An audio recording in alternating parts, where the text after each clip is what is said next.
Good afternoon, I'm Abe. And I'm Frank. And congratulations, we're now over halfway done with the American Pageant textbook by Kennedy, Cohen, and Bailey. Today, we'll be moving past that halfway mark with Chapter 23, Political Paralysis in the Gilded Age.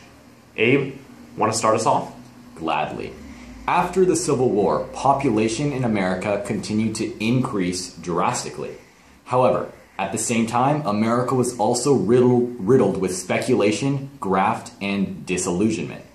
For the 1868 election, the Republicans nominated General Grant. Overall, Republican policy at the time called for continued Reconstruction and military occupation in the South. Opposing this policy, however, Grant remarked, "Let us have peace." This noble sentiment soon became the slogan of Grant's campaign. The Democrats were still very divided, but overall denounced military reconstruction.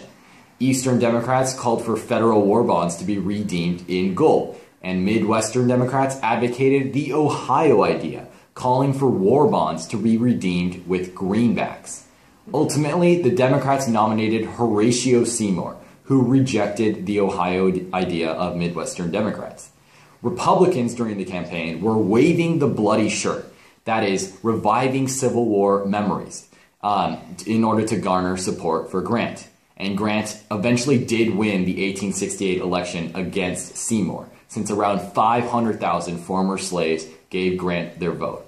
Now, Frank, why is the era of Grant called the era of good stealings? Well, overall, the post-war era was filled with corruption. For example, Jay Gould and Jubilee Jim Fisk plotted to corner the gold market. The partners bribed President Grant to restrict the Treasury from selling gold. So, since no gold was being put into circulation, gold prices rose higher and higher. However, on Black Friday, September 24th, 1869, the Treasury released gold, and therefore gold prices plummeted, causing many honest people to lose their fortunes.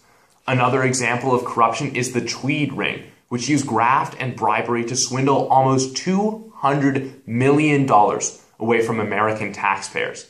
However, Thomas Nast in the New York Times drew cartoons that ridiculed Boss Tweed and publicized his deceptive and unlawful techniques. So Samuel Tilden led the prosecutors in court that eventually put Tweed behind bars. Abe, can you continue to elaborate on the corruption that was happening at this time? Gladly. President Grant's cabinet was riddled with incompetence and grafters. Therefore, it is no surprise that the Credit Mobilier Scandal occurred, in which the Credit Mobilier Railroad Construction Company was exposed for hiring itself at inflated prices and therefore stealing government money.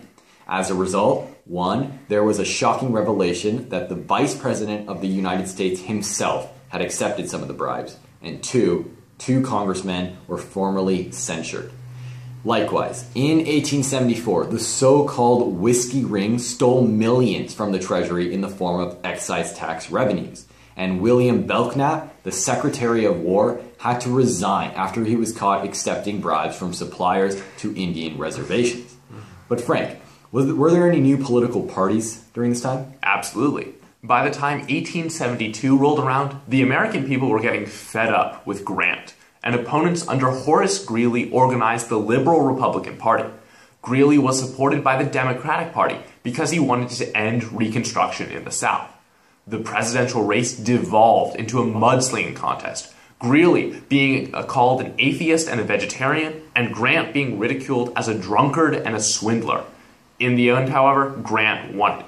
A few weeks later, in 1872, Congress passed the Amnesty Act, designed to limit the amount of money which could be falsely taken for Confederate pensions. Abe, I feel like it's been too long since the American people were up in panic. Isn't it time for another recession? You bet it is. The Panic of 1873 occurred since certain promoters had built more new railroads and mines than the existing markets could support. Loans, therefore, were not repaid and banks crashed. The worst effects of the panic fell on debtors who subsequently demanded inflation. They wanted the greenbacks to be reissued, since they reasoned that more money came hand in hand with cheaper money and therefore smaller debts. Overall, the debtors wanted inflation and creditors, using the same reasoning to their own advantage, wanted deflation. Ultimately, the creditors won the battle with the Resumption Act of 1875, which paved the way for further disposal of the remaining greenbacks in circulation. The defeated debtors now turned to silver. The Treasury decreed that silver was worth only 1/16 as much as gold, and therefore silver mining and production decreased greatly. Because of this, Congress was forced to stop coining silver dollars in 1873. But later in the 1870s, silver production shot back up after several discoveries, and silver prices then plummeted. This ordeal was known as the Crime of 73, as debtors demanded more silver coinage. Republicans opposed this policy and successfully appealed to Grant. The Treasury began to stockpile gold stocks for the day when metallic money payments would be resumed. This policy was known as contraction, and it had a deflationary effect since it decreased the amount of money per capita or per person. But overall, contraction worsened the Depression since it revived the greenbacks to their full value. As a result, few people exchanged their greenbacks for gold when redemption day came. And there were also political effects to the Republican efforts to standardize the hard money. It led to the Democratic House of Representatives being elected in 1874, and it led to the formation of the Greenback Labor Party in 1878. Now, Frank, what was going on with the political parties during this time? Well, this whole time span that we've been talking about was dubbed the Gilded Age by author Mark Twain, because though democracy was thriving, under the surface, corruption, as we've already talked about, was rife. Indeed, there were few fundamental differences separating the Democrats and the Republicans at this point in terms of economics and real politics. Generally, Democrats were generally more Catholic and had Southern support, and Republicans were more Protestant and had Northern support. The Republicans also had two key voter blocs that they could rely on. The first was the blacks, and the second was the members of the Grand Old Army of the Republic, or GAR. This was a group of Union soldiers and veterans relying on pensions from the government. Even inside the Republican Party, there was infighting in the form of two factions, the stalwarts and the half-breeds, who battled over the power to appoint friends to political offices, known as patronage. The stalwarts were led by Roscoe Conkling, and the half-breeds were led by James G. Blaine. Abe, can you tell me which president came after Grant? Of course, Grant was about to run for a third term for the 1876 election, but the House passed a resolution that reminded the country about the two-term tradition and its anti-dictator implications. So the Republicans instead nominated Rutherford B. Hayes, known as the Great Unknown. Most appealing about Hayes was the fact that he was from Ohio, since the swing votes from Ohio were crucial to winning an election. The Democrats nominated Samuel J. Tilden, the lawyer who had prosecuted Boss Tweed. Now, both Tilden and Hayes each received about 50% of the electoral vote, and so it came down to Louisiana, South Carolina, and Florida, the only states that hadn't voted yet, to break the tie. However, each of those three states sent in a vote for both parties, therefore perpetuating the tie. So, a conflict arose in Washington as to who should be given the power to count the votes. The Constitution did not specify. A Democrat would surely select the returns for Tilden, while a Republican would indubitably select those for Hayes. So, Frank, how did they resolve this conflict? Well, the Electoral Count Act of 1877 created an electoral commission of members from the House, the Senate, and the Supreme Court. And this group worked together to help pass the Compromise of 1877, which allowed Hayes to become president in exchange for the removal of federal troops from the South, marking the end of Reconstruction. Additionally, the Texas Railroad was to be subsidized by the federal government. Now the blacks of the South were left to deal with rising racism and segregation unaided, and the feeble Civil Rights Act of 1875 provided little to no help for the minorities struggling to make a living south of the North.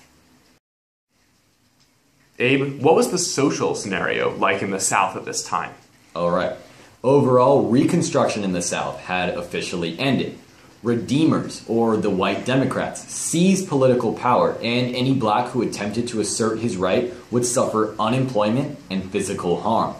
Many blacks were forced into the system of sharecropping, in which black and white farmers rented farmland from a plantation owner in exchange for sharing some of each year's crop.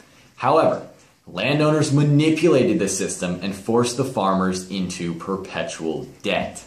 Furthermore, the Jim Crow laws, or legal codes for segregation, were established at this time. The validity of segregation and the Jim Crow laws was attested to in the case Plessy v. Ferguson, in which the Supreme Court ruled that the Constitution permitted separate but equal facilities. In reality, however, the average life for a black was abominable compared to that of a white, and black facilities were inferior to white ones. Now, Frank, were there any non-racial issues in the U.S. at this time? Of course there were. Unfortunately, conflicts were coming into bloom between different classes of American society. The railroad companies had cut wages by 10% in 1877, and the subsequent riots between the workers and the owners had to be put down by military troops, with 100 killed in the process.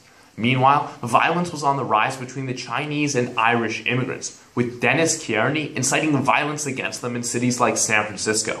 Congress even went so far as to pass the Chinese Exclusion Act of 1882, which prohibited Chinese immigration, the first bill of its kind. Thank you for watching. Please make sure to like and subscribe. And comment down below if you have any questions. Make sure to tune in next time for part 2.